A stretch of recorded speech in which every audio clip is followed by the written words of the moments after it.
人讲内行看报底，外行是对人买。屏东东港渔会最近伫网络顶头发现有中国厂商广告，讲伫咧卖屏东的樱花虾，也就是花壳仔。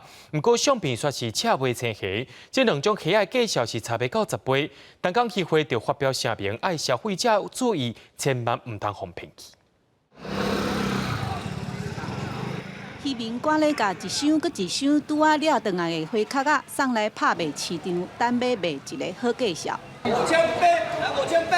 这个月初9，东港花壳仔才开始掠，想袂到网络顶面出现一篇广告，一位残障穿中国白光衫的查甫人，伊手提白色的虾米，讲伊卖屏东花壳仔，希望大家斗相共一个。这篇广告传来东港。 渔民同人知。啊，含迄个樱花虾，含迄个才要怎样有共？伤过下嘛啦，迄伤过下嘛。迄一顿炒9尺。樱花虾规案头白身啊，规只拢透明。啊，这是毋是啊？这少尾青啊。你看就看有啊，计相差足多啦。市场的头家娘一个看相片就知影，广告内底是假的花壳仔，其实是一般大家食的虾米，就是赤尾青仔。伊甲正港的花壳仔价销差10倍。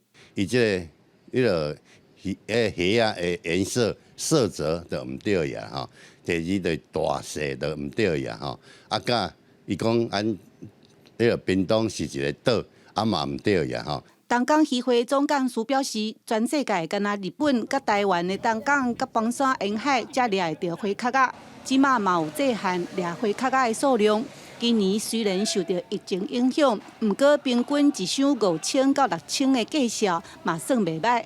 其实唔拿假广告，以前嘛捌有人甲虾米染红假做花壳仔咧卖，民众的目睭要闭较紧，唔通互骗去。记者陈家军、刘伟哲，屏东报道。